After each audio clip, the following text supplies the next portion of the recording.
जतिन जतिन, जल्दी आओ। अम्मा को कुछ हो गया है। संजना की चीख मेरे कानों से टकराई और मेरा दिल जैसे गले में आ गया। मैं तेजी से लॉन से अम्मा के कमरे की तरफ भागा। जो नजारा मैंने देखा उसने मेरे कदमों तले जमीन खींच ली। मेरी माँ फर्श पर गिरी हुई थी। उनकी आंखें आधी लड़खड़ाई हुई थीं और मुंह एक तरफ को टेढ़ा हो चुका था। संजना पानी का गिलास हाथ में पकड़े उनके ऊपर खड़ी कांप रही थी। क्या हुआ उन्हें? मेरी आवाज बड़ी मुश्किल से निकली। पता नहीं जतिन। मैं बीपी की दवा देने लगी थी। उन्होंने गिलास पकड़ा ही था कि अचानक वो कांप कर गिर गईं। मेरी नजर फर्श पर गिरे पानी के साथ बिखरी दो सफेद गोलियों पर पड़ी। उस पानी से अजीब सी तेज बदबू उठ रही थी, कुछ कुछ क्लोरीन या ब्लीच की जैसी। मगर उस पल मेरा दिमाग काम करना बंद कर चुका था। मेरा सारा ध्यान सिर्फ अम्मा पर था। अम्मा, आंखें खोलो। मैं उनका चेहरा थपथपा रहा था। उस वक्त मैं भयंकर घबराहट में था। मैं संजना की आंखों में देखना भूल गया।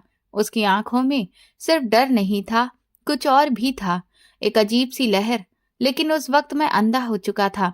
वो लम्हा, वो तेज बदबू और संजना की वो नजर आज भी रात को मुझे सोने नहीं देती। उस वक्त मैं समझ ही नहीं पाया। मैं अपनी पत्नी की मोहब्बत में अंधा था और माँ के लिए डर से भरा हुआ। हम अम्मा को अस्पताल लेकर भागे।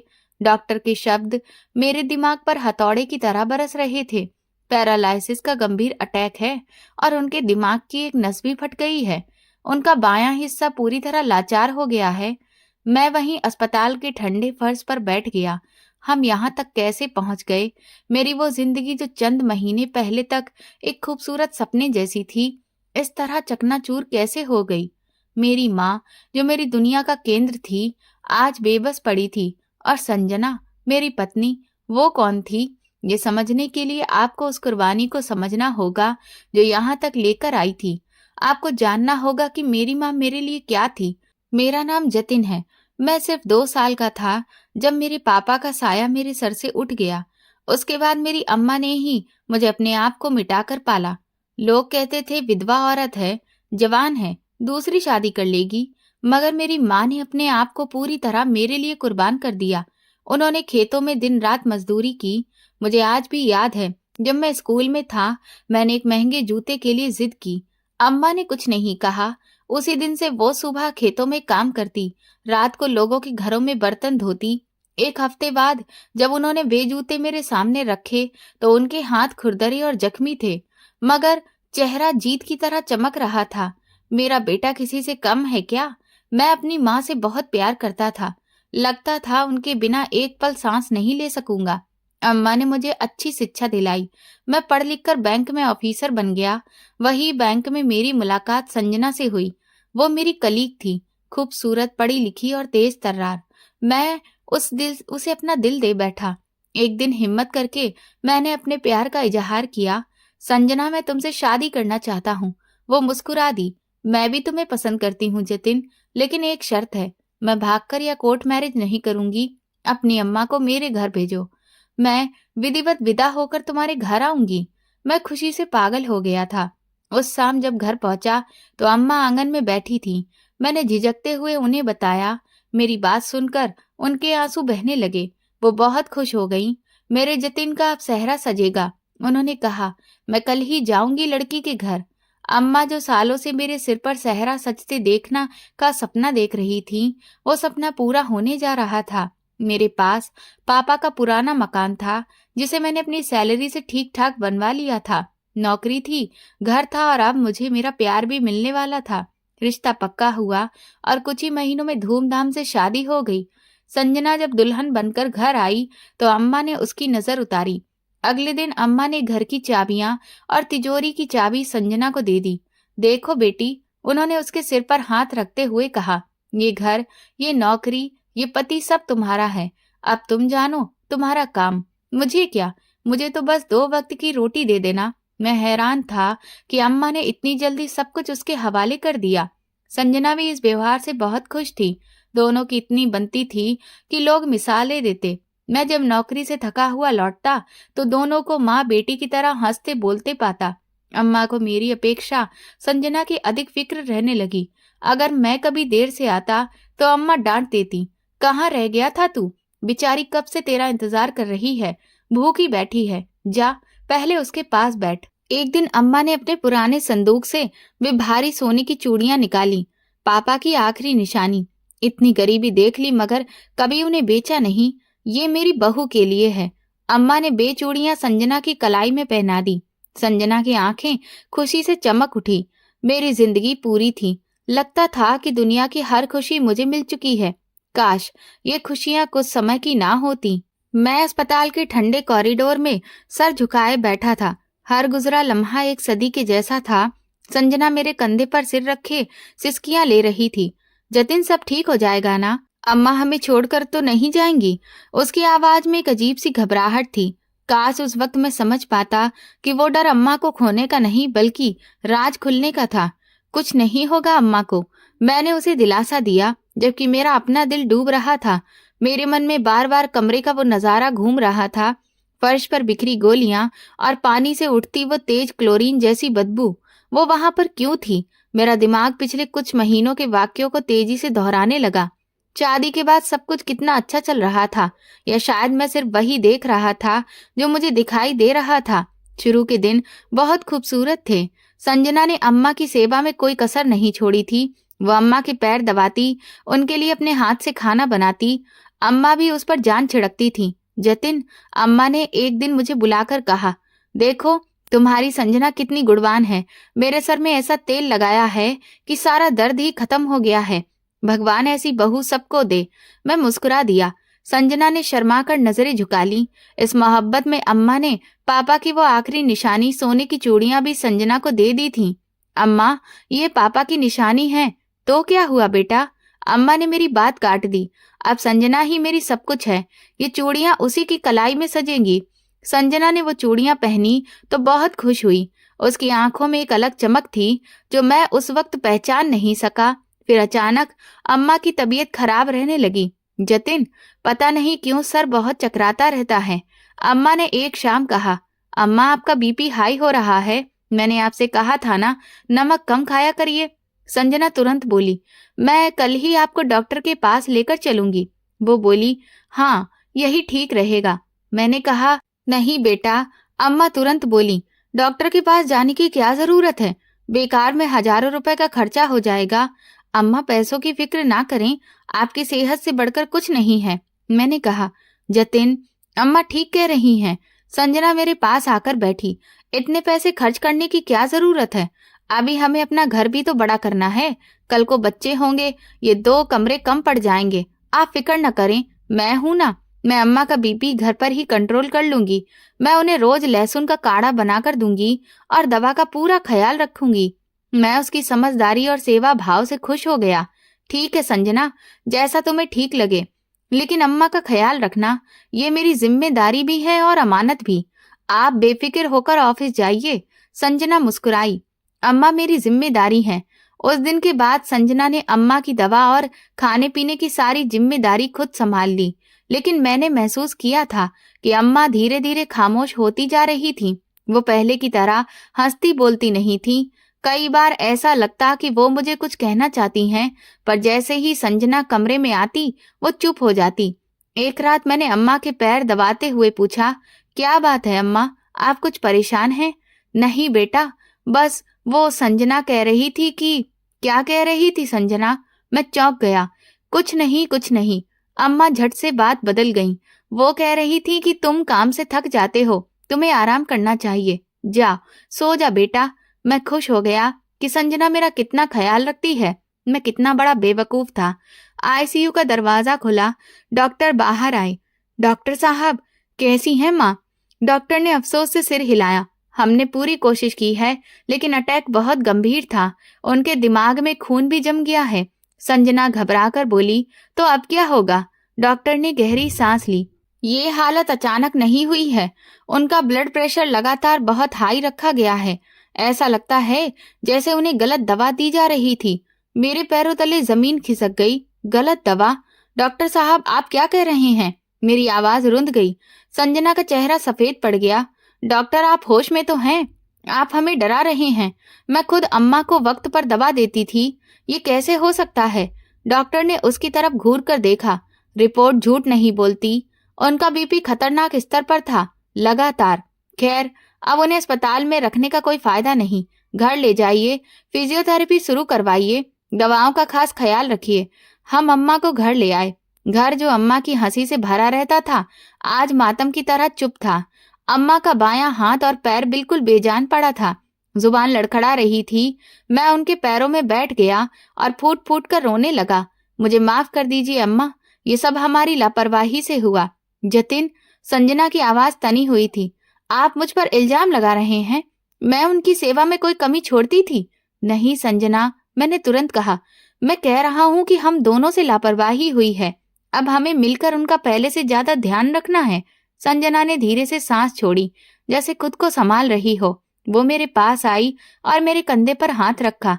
फिक्र मत करें जतिन, मैं अपनी जान लगा दूंगी। अम्मा ठीक हो जाएंगी। उनकी जिम्मेदारी में मैं कोई कमी नहीं छोड़ूंगी। मैं अपनी पत्नी की इस बात से निश्चिंत हो गया। मैंने सोचा हॉस्पिटल के तनाव की वजह से वो चिड़चिड़ी हो गई है। शुरू के दिनों में संजना ने सच में अम्मा की बहुत सेवा की। मैंने अम्मा के लिए एक फिजियोथेरेपिस्ट का भी बंदोबस्त कर लिया था। संजना रात को उठकर अम्मा को देखती, उनके कपड़े बदलती, उन्हें वक्त पर दवा देती। मैं रात को जब भी जाता, संजना को अम्मा के पास पाता। संजना तुम सो जाओ, मैं देख लेता हूँ। मैं कहता तो वो कहती, नहीं जतिन, आप दिन भर के थके होते हैं, आप सो जाइए। अम्मा की सेवा करना मेरा फर्ज है। मेरा दिल संजना के लिए प्यार से भर जाता। मैं सोचता कि मैं कितना खुश नसीब हूँ कि मुझे ऐसी बीवी मिली है। लेकिन ये फर्ज निभाने का नाटक ज्यादा दिन तक नहीं चल सका। जैसे जैसे दिन हफ्तों में बदले, अम्मा की हालत में कोई खास सुधार नहीं आया। उस अटैक ने उनके दिमाग पर भी असर डाल दिया था। उन्हें अक्सर एहसास ही नहीं होता था कि उनका वॉशरूम बिस्तर पर ही निकल जाता था। एक रात मैं संजना की तेज आवाज से उठ बैठा। हे भगवान, फिर से! मैं घबराकर उठा। क्या हुआ? सब ठीक है? क्या ठीक है? अम्मा ने फिर से सारा बिस्तर खराब कर दिया है। पूरे कमरे में गंदगी फैल गई है। मेरा तो सोना ही मुश्किल हो गया है। उसके अंदाज पर मैं चौंक गया। संजना, अम्मा बीमार हैं, उन्हें एहसास नहीं है। धीरे बोलो, वो जाग जाएंगी। तो जाग जाएं। तुम तो आराम से दूसरे कमरे में सो जाते हो। सारी रात उनकी गंदगी के बीच मैं जागती हूँ। थक गई हूँ मैं ये सब करते करते। मैंने उसे समझा बुझाकर चुप कराया। मुझे लगा कि वो अम्मा की बीमारी से नहीं, बल्कि अपनी दूसरी तकलीफ से चिड़चिड़ी है। हमारी शादी को 1.5 साल होने को था और अभी तक हमारी कोई औलाद नहीं हुई थी। मैंने सोचा शायद वो उसी वजह से दबाव में है और अम्मा की बीमारी ने उसका गुस्सा बढ़ा दिया है। लेकिन ये तो सिर्फ शुरुआत थी। संजना का असली रूप अब धीरे धीरे सामने आ रहा था। अगले दिन मैं अम्मा के पास बैठा, उनके पैर दबा रहा था। वो जाग रही थी और मुझे ही देख रही थी। उनकी आंखों में आंसू थे। क्या हुआ माँ? मैंने नरमी से पूछा। अम्मा ने अपना दायां हाथ, जो ठीक था, उठाने की कोशिश की। उनका मुंह खुला और एक टूटी हुई आवाज निकली, संजना। क्या किया संजना ने माँ? वो कुछ कहना चाहती थी, मगर उनकी जुबान साथ नहीं दे रही थी। उनकी आंखों में एक डर था। वो मुझे देखकर बस रोए जा रही थी। उसी वक्त संजना कमरे में आ गई। ओह, आप जाग रही हैं? उसने कहा, मगर उसकी आवाज में हमदर्दी नहीं थी। अम्मा ने संजना को देखते ही आंखें घुमा ली और दीवार की तरफ देखने लगी। अम्मा का यूं मुंह फेर लेना मेरे दिल में छेद कर गया। मैंने संजना के चेहरे पर एक पल के लिए आई बेचैनी देखी, जिसे उसने फौरन छुपा लिया और तुरंत अपने स्वर में मिठास भर ली। अम्मा, आप मुझसे नाराज हैं क्या? अम्मा ने आंखें जोर से बंद कर ली। क्या हुआ संजना? मैं खड़े होते हुए बोला। अम्मा ऐसे क्यों कर रही हैं? मुझे क्या पता जतिन, सारा दिन उनकी सेवा करती हूँ। शायद अब मेरी शक्ल अच्छी नहीं लगती है उन्हें। उसकी आवाज में तीखापन साफ था। मैंने बात संभाली। ऐसी बात नहीं है, वो बीमार हैं, शायद तकलीफ में हैं। हाँ हाँ, तकलीफ तो बस उन्हीं को है। वो बड़बड़ाती हुई कमरे से निकल गई। मैंने अम्मा के चेहरे पर हाथ फेरा। वो मुझे देखकर लगातार रो रही थी। अम्मा बताइए, क्या संजना ने कुछ किया है? अम्मा ने इनकार में सिर हिलाया, मगर उनके आंसू रुक नहीं रहे थे। वो मुझे कुछ कहना चाहती थी, मगर अटैक ने उनकी जुबान छीन ली थी। मैं उस वक्त समझ नहीं सका कि उनका इनकार दरअसल संजना के डर का इजहार था। अगले दिन अम्मा के फिजियोथेरेपिस्ट आया। डॉक्टर ने कुछ कहा था कि लगातार थेरेपी से शायद कुछ सुधार आ जाए। शाम को जब मैं ऑफिस से लौटा तो थेरेपिस्ट अम्मा की एक्सरसाइज करवा रहा था। मैं वहीं बैठ गया। थेरेपिस्ट एक गंभीर आदमी था। संजना जैसे ही पानी लेने किचन में गई, उसने धीरे से कहा, मरीज की हालत में कोई सुधार नहीं आ रहा। कैसे? ये एक्सरसाइज को कबूल ही नहीं कर रही हैं, जैसे शरीर में जान ही नहीं। हर वक्त ऐसे रहती हैं जैसे नींद में हो। क्या दवा में कोई बदलाव किया है? नहीं, वही दवा है जो डॉक्टर ने दी थी। मेरी पत्नी संजना वक्त पर देती है। थेरेपिस्ट ने अम्मा की नस टटोलते हुए कहा, अजीब है, इनके शरीर की सुस्ती कुछ अलग ही तरह की लगती है। आप इनकी खुराक का ध्यान रखिए। वो चला गया, मगर मेरे दिमाग में शक की एक लकीर छोड़ गया। क्या अम्मा की दवा ठीक है या संजना कोई गड़बड़ कर रही है? रात के खाने पर मैं खामोश था। संजना ने नोट किया, क्या बात है, ऑफिस में परेशानी है? नहीं, अम्मा के बारे में सोच रहा था।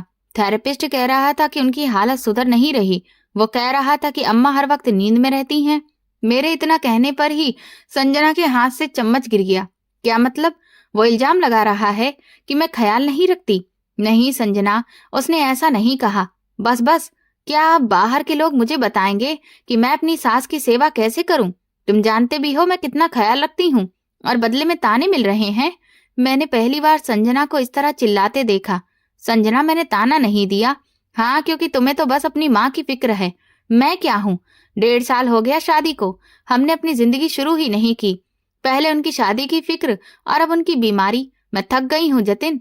संजना, तुम क्या कह रही हो? वो मेरी माँ है। तो क्या, मैं कोई नौकरानी हूँ? सारी दुनिया अपनी पत्नियों के साथ घूमती है, बच्चे पैदा करती है, और मैं यहाँ एक अपाहिज औरत की गंदगी साफ कर रही हूँ। ये अपाहिज औरत तुम्हारी भी सास है। फर्ज तो ठीक है, अब तुम भी अपना फर्ज निभाओ। मैं देखती हूँ तुम अकेले ये सब कैसे करते हो। वो ये कहकर बेडरूम में गई और दरवाजा जोर से बंद कर लिया। मैं वहीं कुर्सी पकड़कर बैठ गया। मेरा प्यार, मेरी संजना ऐसी तो नहीं थी। ये सब औलाद ना होने का चिड़चिड़ापन था। उस रात मैं अम्मा के कमरे में गया। वो सो रही थी, मगर उनका सोना साधारण नहीं लग रहा था। वो बहुत गहरी नींद में थी। मैंने उनकी दवाइयों की शीशियां देखी, सब कुछ वैसा ही था। फिर मेरी नजर अम्मा के तकिए के नीचे से झांकती छोटी सी प्लास्टिक की पन्नी पर पड़ी। मैंने उसे खींचकर निकाला। उसमें 2 सफेद गोलियां थीं, वही गोलियां जो उस दिन फर्श पर बिखरी थीं, जिनसे क्लोरीन जैसी महक आ रही थी। मेरे हाथ कांप रहे थे। वो छोटी सी पन्नी, वो 2 सफेद गोलियां और उनसे उठती वो क्लोरीन की बू, ये वही बू थी जो उस दिन अम्मा के कमरे में फैली थी। मेरा सर चकरा गया। एक नाकाबिले बयान डर ने मुझे जकड़ लिया। संजना, मैं दौड़ा। मेरी आवाज में इतना गुस्सा था कि मैं खुद हैरान रह गया। मैं तूफान की तरह बेडरूम में दाखिल हुआ। शायद संजना बिस्तर पर लेटकर रोने का नाटक कर रही थी। मेरी दहाड़ से उछल पड़ी। क्या बात है, क्यों चिल्ला रहे हो? उसने आंखों पर हाथ रखते हुए कहा। मैंने वो प्लास्टिक की पन्नी उसके चेहरे के सामने कर दी। ये क्या है संजना? उसकी आंखें एक लम्हे के लिए फैल गईं। उसने पन्नी को देखा और फिर मेरी आंखों में। क्या मतलब है? कोई गोलियां हैं? कोई भी गोलियां हो। मैं गुस्से से कांप रहा था। ये अम्मा के तकिए के नीचे से मिली हैं, और इससे वही क्लोरीन की बू आ रही है जो उस दिन अम्मा के गिरने पर कमरे में थी। सच सच बताओ, ये क्या है? संजना का चेहरा सफेद हो गया। एक पल के लिए उसके पास कोई जवाब नहीं था। फिर उसकी आंखों में डर की जगह गुस्सा आ गया। वो तेजी से खड़ी हुई। तुम मुझ पर इल्जाम लगा रहे हो? तुम्हारी हिम्मत कैसे हुई? तुम ये कह रहे हो कि मैं तुम्हारी माँ को कुछ देने लगी हूँ? मैं सिर्फ पूछ रहा हूँ संजना, ये गोलियां वहां कैसे आईं? मैंने अपनी आवाज धीमी रखने की कोशिश की, मगर मेरा दिल फटने वाला था। मुझे क्या पता, उसने हाथ झटक दिया। हो सकता है तुमने जो फिजियोथेरेपिस्ट लगाया है ये उसकी कोई दवा हो, या शायद अम्मा ने खुद ही कहीं से उठाकर रख ली हो।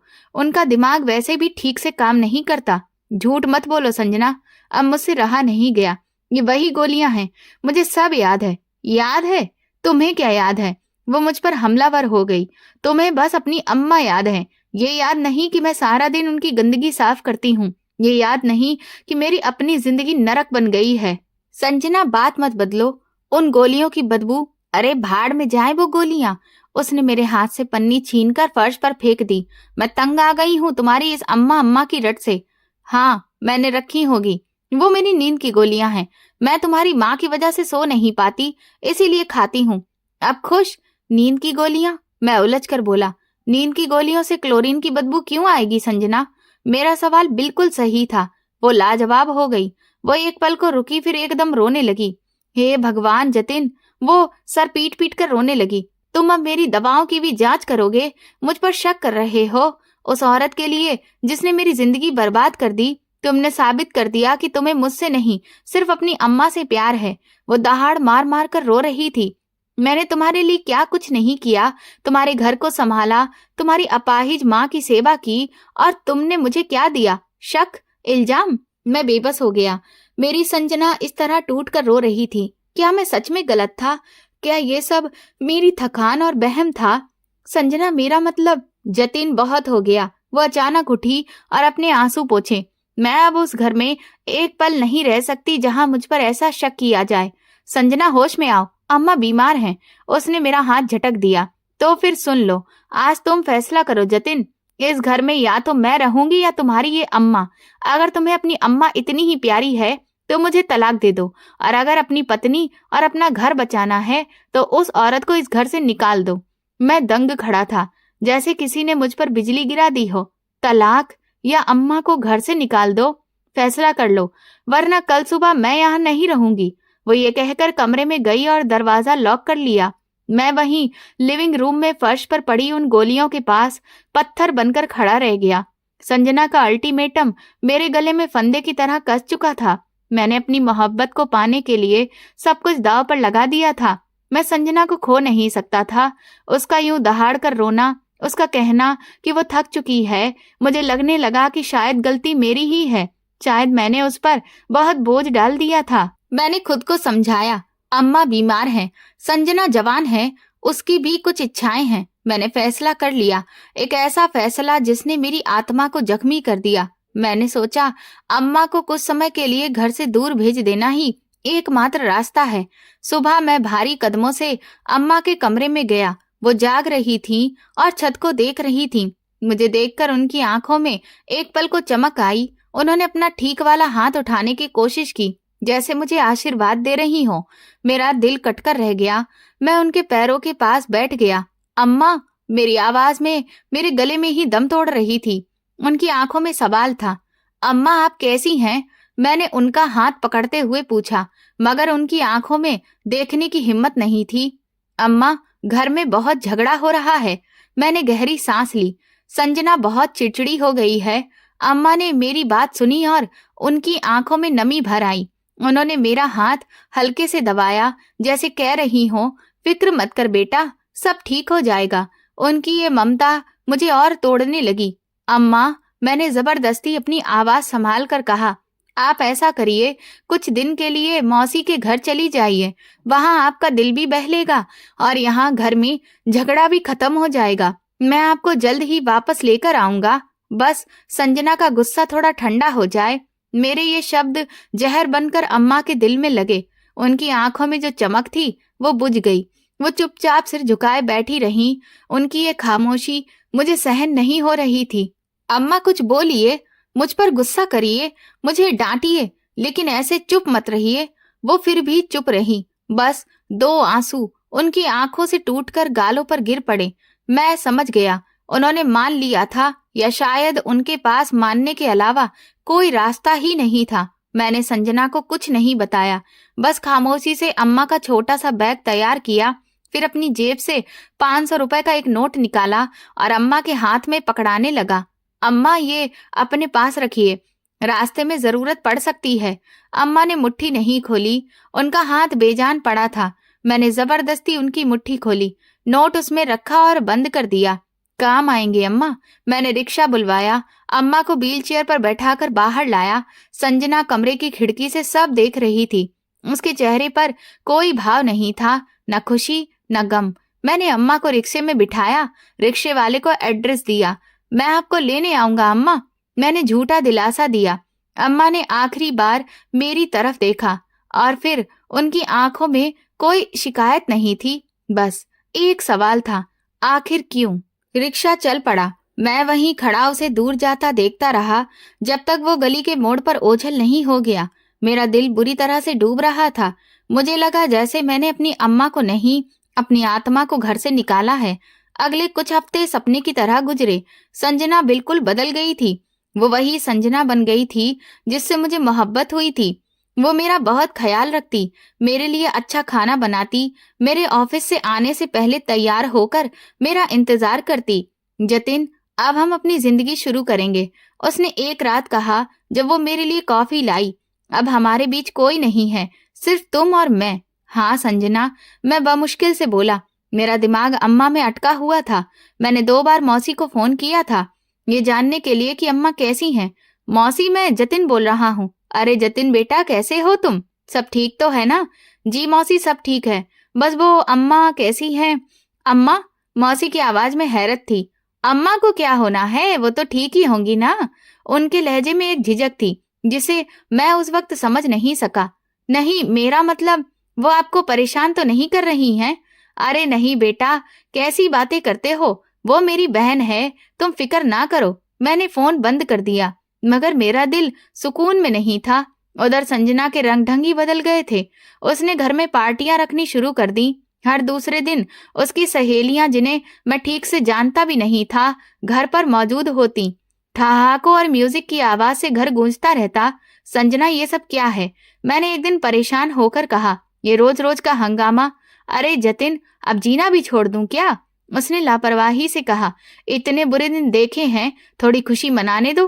फिर उसने घर को पूरी तरह बदल देने का प्लान बना लिया। जतिन, मुझे लगता है कि हमें ये पुराना फर्नीचर बदल देना चाहिए और अम्मा वाले कमरे को हम एक बेहतरीन से टीवी लॉन्च बना देते हैं। संजना, मैं पहली बार उस पर गुस्सा हुआ। हमारे पास इतने पैसे नहीं हैं और वो अम्मा का कमरा है। पैसों की फिक्र तुम क्यों करते हो? वो हंस दी। मेरे पास है ना। एक शाम मैं घर आया तो देखा संजना ने अपने जेवरों का डिब्बा खोला हुआ था। ये देखो जतिन, उसने मुस्कुराकर कहा। मैं सोच रही हूँ अपनी कुछ पुरानी ज्वेलरी बेचकर नया सोफा सेट ले लूं। मेरी नजर उसके जेवरों पर पड़ी और फिर पैरों तले जमीन निकल गई। मैंने उसकी बाजू सख्ती से पकड़ ली। अम्मा की वो सोने की चूड़ियां कहाँ हैं, वो जो पापा की निशानी थी? संजना ने एक झटके से अपना बाजू छुड़ाया। उसके चेहरे की मुस्कान गायब हो गई। कौन सी चूड़ियां? उसने बड़े ही घमंडी लहजे में कहा। तुम्हें अच्छी तरह पता है मैं किन की बात कर रहा हूँ। मैं भी थोड़ा तेज होकर बोला। वो तो मैंने कब की बेच दी, घर के खर्च भी तो पूरे करने थे ना। बेच दी? मेरी आवाज कांप रही थी। तुमने मेरी इजाजत के बिना पापा की आखिरी निशानी बेच दी? मैं पागलों की तरह उसके बाकी जेवरों को देखने लगा। मुझे उन चूड़ियों की रसीद चाहिए थी। मैं उसकी अलमारी में, उसके पुराने सामान में रसीद ढूंढने लगा। जतिन, क्या कर रहे हो? पागल हो गए हो? वो मुझ पर चिल्ला रही थी। मेरा हाथ उसके एक पुराने बड़े से संदूक पर पड़ा। वो हमेशा कहती थी कि उसमें उसके दहेज का सामान है। मैंने उसे एक झटके से खोल दिया। अंदर कपड़ों के नीचे एक छोटा सा मखमली डिब्बा था। मैंने उसे उठाया। अंदर जो था उसे देखकर मेरे तो होश उड़ गए। डिब्बे में अम्मा की वही चूड़ियां मौजूद थीं। वो बिकी नहीं थी, मगर उनके साथ एक छोटी सी शीशी पड़ी थी। शीशी में एक बेरंग सा तरल पदार्थ था। मैंने उसे हाथों से सीधा उठाया और खोल दिया। एक तेज जानी पहचानी बदबू मेरी सांसों में घुसी। मैंने सांस रोक ली। क्लोरीन, ये वही ब्लीच जैसी बदबू थी। उसके साथ ही दवाओं के कुछ खाली पत्ते पड़े थे। ये हाई ब्लड प्रेशर की गोलियां थीं, मगर ये वो ब्रांड नहीं था जो डॉक्टर ने अम्मा को लिखकर दिया था। ये कोई सस्ती दवा थी। डॉक्टर के शब्द मेरे कानों में गूंजने लगे। उनका ब्लड प्रेशर लगातार खतरनाक हद तक हाई रखा गया है। ऐसा लगता है जैसे उन्हें गलत दवा दी जा रही हो। मेरा खून जम गया। वो फर्श पर बिखरी गोलियां, वो तेज बदबू, अम्मा का अचानक गिरना, संजना का सफेद चेहरा। अब कोई बनावट नहीं थी, सिर्फ पकड़े जाने का डर। वो शीशी मेरे हाथ में कांप रही थी और उससे उठने वाली क्लोरीन की बदबू मेरे पूरे वजूद में जहर की तरह फैल रही थी। तो ये थी तुम्हारी नींद की गोलियां? मेरी आवाज किसी गहरी खाई से आती हुई महसूस हुई। संजना एकदम पीछे हटी। जतिन, तुम गलत समझ रहे हो। गलत? मैं पागलों की तरह हंसा। मैं क्या गलत समझ रहा हूँ? ये कि तुमने मेरी माँ को पैरालाइज का अटैक होने दिया, ये गलत दवा के पत्ते, ये जहर की शीशी, ये चूड़ियां जो तुमने कहा था कि बेच दी। बोलो संजना, बोलो। मैं उसकी तरफ बढ़ा। वो डर के मारे दीवार से चिपक गई। हाँ, वो जोर से चीख पड़ी। उसका डर अचानक नफरत में बदल गया। हाँ, मैंने ही किया है सब। उसका इकरार एक बम की तरह मुझ पर गिरा। मैं पत्थर का हो गया। मैं एकदम से थक गई थी। वो दहाड़ रही थी। मैं थक गई थी उस बुढ़िया की सेवा करते करते, उसकी गंदगी साफ करते करते। तुम मुझे देखते ही नहीं थे। अपनी माँ के प्यार में तुम्हें मैं नजर ही नहीं आती थी। हमारी शादी हुई थी जतिन, हमने अपनी जिंदगी अच्छे से गुजारनी थी, मगर वो मुसीबत, वो हमारे बीच में थी। मुसीबत? मैं अविश्वास से बोला। तुम मेरी अम्मा को मुसीबत कह रही हो? हाँ, मुसीबत। उसकी आंखों में नफरत उबल रही थी। वो मर ही नहीं रही थी। मैंने सोचा उसका ब्लड प्रेशर हाई रहेगा तो शायद जल्दी मर जाएगी। मैंने उसकी असली दवा फेंक कर ये सस्ती गोलियां देनी शुरू कर दी, मगर वो फिर भी नहीं मरी। वो तो बस बीमार पड़ गई। मेरी मुसीबत और बढ़ गई। मेरा दिमाग सुन्न पड़ चुका था। मैं एक जिंदा लाश की तरह उस औरत का बयान सुन रहा था जिससे मैंने इतना प्यार किया था। और वो दिन, वो हाँफते हुए बोली, जिस दिन वो गिरी, हाँ, मैंने ही उसके पानी में ये मिलाया था। उसने उस शीशी की तरफ इशारा किया। मैंने सोचा आज तो उसका काम तमाम हो जाएगा, मगर वो फिर भी बच गई। सिर्फ लाचार हुई। मेरी मुसीबत और बढ़ गई। मैंने आंखें बंद कर ली। डॉक्टर के शब्द, अम्मा की बेबसी, उनकी आंखों का डर, सब कुछ एकदम साफ हो गया। अम्मा मुझे यही कहने की कोशिश करती थी। वो संजना से डरती थी और मैं बेवकूफ, अपनी पत्नी की मोहब्बत में अंधा, अपनी माँ के डर को समझ ही नहीं सका। तुम एक कातिल हो। मेरे मुंह से सिर्फ यही शब्द निकले। मुजरिम हो तुम। वो हंसी। मैंने उसे मारा नहीं जतिन, मैं तो बस उसे रास्ते से हटा रही थी और तुमने खुद उसे घर से निकाल दिया मेरी खातिर। उसके आखिरी शब्द तीर की तरह मेरी आत्मा पर पड़े। हाँ, मैं भी उसके जुर्म में बराबर का हकदार था। मैंने अपनी अम्मा को एक चुड़ैल की बातों में आकर घर से निकाल दिया था। और ये चूड़ियां, उसने बौखलाहट भरे अंदाज में चूड़ियों को देखा। ये तो मैं बेचने ही वाली थी। तुम वक्त पर आ गए। बस बहुत हो चुका। मेरे अंदर का सारा लावा फट पड़ा। मैंने उसकी बाजू इतनी जोर से पकड़ी कि वो चिल्ला उठी। निकल जाओ। मैं चिल्लाया, निकल जाओ इस घर से अभी के अभी। जतिन, अब उसका अंदाज बदल गया। वो मेरे पैरों में गिर पड़ी। जतिन, मुझे माफ कर दो, मुझसे गलती हो गई। मैं तुमसे बहुत प्यार करती हूँ। मैं ये सब नहीं करना चाहती थी। मोहब्बत? मैंने उसे धक्का दिया। ये मोहब्बत नहीं है, दरिंदगी है। तुम जैसी औरत को अपनी पत्नी कहते हुए भी मुझे शर्म महसूस होती है। जतिन, मेरी बात सुनो, मुझे माफ कर दो। वो रो रही थी, गिड़गिड़ा रही थी। मैं तुम्हें तलाक दे दूंगा संजना, मैं चिल्लाया। मैं तुम्हें अपने साथ नहीं रख सकता। निकल जाओ। मैं उसे बाजू से घसीटते हुए दरवाजे तक लाया और बाहर धकेल दिया। दोबारा अपनी शक्ल मत दिखाना। मैंने दरवाजा उसके मुंह पर बंद किया और वहीं फर्श पर गिर पड़ा। मेरा सारा गुस्सा आंसुओं में बह गया। मैं क्या मना कर दिया? ये क्या कर दिया मैंने? किसी औरत की खातिर अपनी माँ को छोड़ दिया। अम्मा, मेरी अम्मा। एक नया डर मेरे दिल में उतर रहा था। मौसी की आवाज फोन पर इतनी घबराई हुई क्यों थी? वो ठीक होंगी ना? उन्होंने ऐसा क्यों कहा था? हे भगवान, अम्मा को घर से निकाले 3 महीने से ज्यादा हो गया था। मैंने उनकी खबर तक नहीं ली। मैं अपनी पत्नी के साथ खुशियां मनाता रहा और मेरी माँ, मेरा दिल अनहोनी के डर से बैठ गया। दीवार का सहारा लेकर उठने की कोशिश की। मेरे हाथ पैर कांप रहे थे। अम्मा, मैं आ रहा हूँ, मुझे माफ कर दो। मैंने कार की चाबी उठाई और पागलों की तरह घर से निकला। मुझे अभी इसी वक्त मौसी के घर पहुंचना था। मुझे अपनी माँ को वापस लाना था। मैं कातिल, एक चालबाज औरत की वजह से अपनी माँ को घर से निकाल दिया। और फिर मौसी की वो बात मेरे कानों में गूंज उठी। हे भगवान, अम्मा को गए 3 महीने हो चुके थे और मैंने अपनी शैतानी बीवी के साथ खुशियां मनाने में एक बार भी उनकी सच्ची खबर नहीं ली। मैं पागलों की तरह कार दौड़ा रहा था। आंसू मेरी आंखों से बहते जा रहे थे। मैं आ रहा हूँ अम्मा। 1 घंटे का रास्ता मैंने कुछ ही मिनटों में तय कर लिया। रात के पिछले पहर में मौसी के दरवाजे पर जानवरों की तरह दस्तक दे रहा था। मौसी, दरवाजा खोलो, भगवान के लिए दरवाजा खोलो। मोहल्ले के कुत्ते भौंकने लगे। मौसी ने घबराकर दरवाजा खोला। मुझे इस हालत में देखकर वो डर गईं। जतिन बेटा, इस वक्त सब ठीक तो है? अम्मा कहाँ है मौसी? मैं हाँफते हुए बोला। अम्मा कैसी हैं? मुझे उनसे मिलना है। मौसी का चेहरा एकदम सफेद पड़ गया।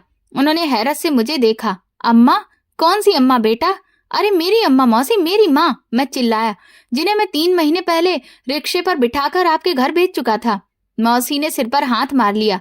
जतिन, तुम होश में तो हो? क्या कह रहे हो? उनकी आवाज कांप रही थी। तुम्हारी अम्मा यहाँ कभी नहीं आई। भगवान कसम, ऐसा कोई रिक्शा यहाँ नहीं रुका। ये सुनकर मेरे पैरों तले जमीन खिसक गई। नहीं, मैं दहाड़ा, ये नहीं हो सकता, वो रिक्शा यहीं आया था। मैंने ड्राइवर को, मेरी आवाज गले में ही घुट गई। मौसी भी रोने लगी। हमें तो बाद में लोगों से पता चला कि तूने बहू के कहने पर अपनी अम्मा को घर से निकाल दिया। बेटा, हमने तुझे बद्दुआ नहीं दी, बस सोचा कि तू खुद आकर बताएगा। मगर तेरी अम्मा यहाँ नहीं आई। मैं वहीं दहलीज पर बैठ गया। मेरा दिमाग सुन्न हो गया। 3 महीने हो गए थे मेरी माँ को घर से निकले। वो लाचार थी, बोल नहीं सकती थी। अगर वो मौसी के घर नहीं आई तो फिर कहाँ गई? मौसी, मैं रो पड़ा। कहाँ गई होंगी? मुझे क्या पता बेटा। मौसी भी रो रही थी। मैं अगले ही पल उठा और कार की ओर भागा। मैं पागल हो चुका था। मैंने अपनी माँ को खो दिया था। मैं जगह जगह अपनी माँ को ढूंढने लगा। 2 दिन तक मैं सोया नहीं, कुछ खाया नहीं। मैं हर अस्पताल, पुलिस स्टेशन, हर आश्रम के चक्कर काटता रहा। पर्स से अम्मा की तस्वीर निकालकर हर आने जाने वाले को दिखाता रहा। भगवान के लिए, मेरी अम्मा को देखा है क्या? वो बोल नहीं सकती, बीमार है। कोई मुझे पागल समझकर हटा देता, कोई तरस खाकर मना कर देता। कहाँ हो अम्मा? मैं सड़क के बीच खड़ा चिल्ला रहा था। कहाँ ढूंढूं तुम्हें? लगातार 2 दिन की भागदौड़ के बाद मैं टूट चुका था। मेरी हालत भिखारी से भी बदतर थी। मैं थक कर एक वीरान सड़क पर बैठ गया। सामने कोने में एक बड़ा सा कचरे का डंपर था। बदबू से दिमाग फट रहा था, पर मुझे कुछ होश नहीं था। मैंने अपनी माँ को मार डाला। मैं खुद से कह रहा था, मैं मुजरिम हूँ। उसी वक्त मेरी नजर कचरे के डंपर के पास पड़ी। पुराने कपड़ों और गत्तों के ढेर में कोई बैठा था। हद से ज्यादा गंदी, फटी हुई काली चादर में लिपटा हुआ एक वजूद। मेरा दिल धक धक करने लगा। नहीं, ये नहीं हो सकता। मैं कांपते कदमों से उसकी ओर बढ़ा। जैसे जैसे मैं पास गया तो दिल मेरा गले में ही अटकने लगा। अम्मा, मेरी आवाज फुसफुसाहट में बदली। वो वजूद धीरे से हिला। उसने चादर हटाई और मेरा दिल फट गया। वो चेहरा, चेहरा नहीं, हड्डियों का ढांचा था जिस पर बस खाल चढ़ी थी। आंखें भीतर धसी हुई, गाल पिचके हुए, पर वो आंखें, वो मेरी माँ की आंखें थीं। अम्मा, ये कहकर मैं चिल्लाया और उनके पैरों में गिर गया। मैं उनकी टांगों से, जो सिर्फ हड्डियां रह गई थी, लिपट गया। माँ, मुझे माफ कर दो, मैं आ गया हूँ। मैं आपका गुनहगार बेटा हूँ। मैं जानवरों की तरह रो रहा था। उनके गंदे मिट्टी से सने हाथों को हाथ लगा रहा था। मुझे लगा अम्मा बेबस होकर मुझे देखेंगी और रोएंगी, मगर बोल नहीं पाएंगी। लेकिन फिर मेरे पैरों तले से जमीन निकल गई जब अम्मा ने अपना कमजोर हाथ मेरे सर पर रखा और एक साफ लेकिन कमजोर आवाज में कहा, मेरा जतिन। मैंने एक झटके से सिर उठाया। मैं इतना ज्यादा हैरान हो चुका था जैसे किसी इंसान ने भूत देख लिया हो। अम्मा, आपकी आवाज कहाँ चली गई थी? आप बोल सकती हैं आप? अम्मा ने मेरी तरफ देखा। उनकी आंखों में न गुस्सा था न शिकायत, बस एक माँ की ममता का थका हुआ समंदर। हाँ बेटा, वो बहुत धीरे से बोली, जब भगवान को अपने गुनहगार बंदों पर रहम आता है तो वो चमत्कार भी कर देता है। तो फिर आप यहाँ क्यों, इस कचरे के ढेर पर? मैं पागलों की तरह पूछने लगा। आप मौसी के घर पर? मैं मौसी के घर पर कभी गई ही नहीं थी। अम्मा ने मेरी बात काट दी। उनकी आवाज में अभी भी वही पुराना प्यार था। जिस रिक्शे में तूने मुझे बिठाया था, मैं रास्ते में ही उतर गई। क्यों अम्मा, क्यों? मैं फूट फूट कर रो पड़ा, क्योंकि मैं अपने बेटे का घर टूटते नहीं देख सकती थी। उन्होंने कहा, मैंने सोचा मैं चली जाऊंगी तो तेरी पत्नी खुश हो जाएगी, तेरा घर बस जाएगा। मैं रास्ते में उतरी, मगर मुझे नहीं पता था कि पैरालाइज से जूझती इस बेजुबान बुढ़िया को कोई एक रोटी भी नहीं देगा। मैं शब्दों में बयां नहीं कर सकता था कि उनका हर शब्द मुझ पर क्या जुल्म ढा रहा था। मैं भटकती रही। फिर मैं इस कचरे के पास आकर बैठ गई। लोग दूर से फेंका हुआ खाना डाल जाते, मैं इस कचरे से उठाकर खा लेती थी। शायद भगवान को मेरी बेबसी पर तरस आ गया। एक दिन मेरी जुबान खुद ब खुद खुल गई।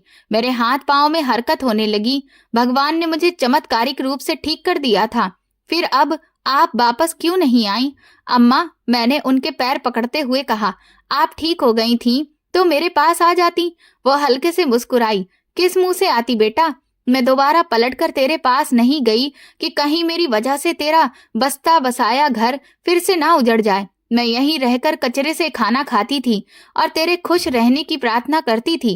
ये सुनकर मैं दहाड़े मारकर रोने लगा। मैंने उनके कदम अपने सीने से लगाए। अम्मा, मुझे माफ कर दो, मैं जानवर हूँ। मैंने अपने सबसे बड़े सुकून को कचरे में फेंक दिया।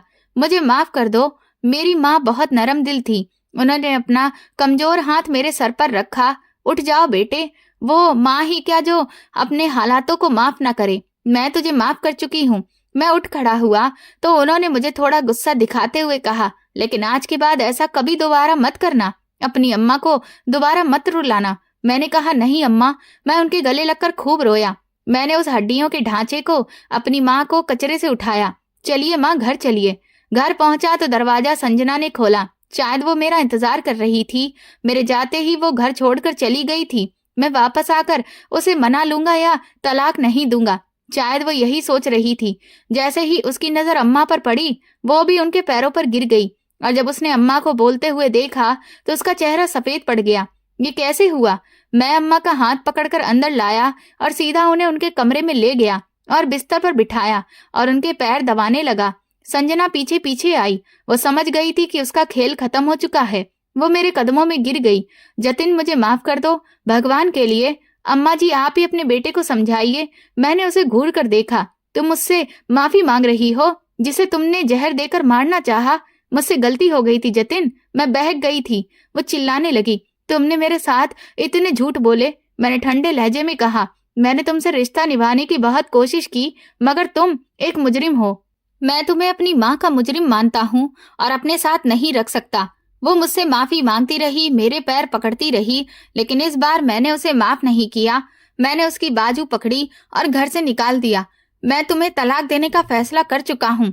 ये तुम्हारा घर नहीं है। मैंने उसे उसके घर का रास्ता दिखाया और दरवाजा बंद कर लिया। उस दिन के बाद मैं खुद अपनी माँ की सेवा करता था। मैं ऑफिस से आता और सीधा अम्मा के पास बैठता, उनके पैर दबाता, उनसे बातें करता। अम्मा की सेहत दिन ब दिन अच्छी होने लगी। फिर एक दिन अम्मा ने मेरी शादी के लिए दोबारा लड़की देखनी शुरू की। जब मेरा संजना से तलाक हो गया और फिर वो जो लड़की लेकर आई वो बहुत अच्छी थी। वो अम्मा को सास नहीं बल्कि अपनी माँ की तरह समझती थी। मैं अपनी जिंदगी में बहुत खुश हूँ, लेकिन एक बात है जो आज भी मेरे दिल से नहीं निकलती। जब भी मैं अपनी माँ के चेहरे पर वो पुराने जख्मों के निशान देखता हूँ तो मैं शर्मिंदा हो जाता हूँ। मैं आज भी उस रात को नहीं भुला पाया जब मैंने अपनी माँ को कचरे के ढेर पर जाने के लिए मजबूर किया। मैंने बहुत बड़ी गलती की थी। मैंने सीख लिया कि पत्नी मोहब्बत हो सकती है, मगर माँ तो स्वर्ग होती है, और जो अपनी माँ को ठुकराता है वो इस दुनिया में बेइज्जत होकर रह जाता है। माँ की सिर्फ बद्दुआ ही नहीं, उनका टूटा हुआ दिल भी हमें उजाड़ कर फेंक देता है। तो दोस्तों, आपको ये कहानी कैसी लगी मुझे कमेंट सेक्शन में जरूर बताएं। मेरे चैनल को सब्सक्राइब कर वीडियो को लाइक कर दें और वीडियो को हाइप भी दें, और ऐसी और भी रोमांचक कहानियां सुनने के लिए मेरे चैनल के साथ बने रहें। धन्यवाद।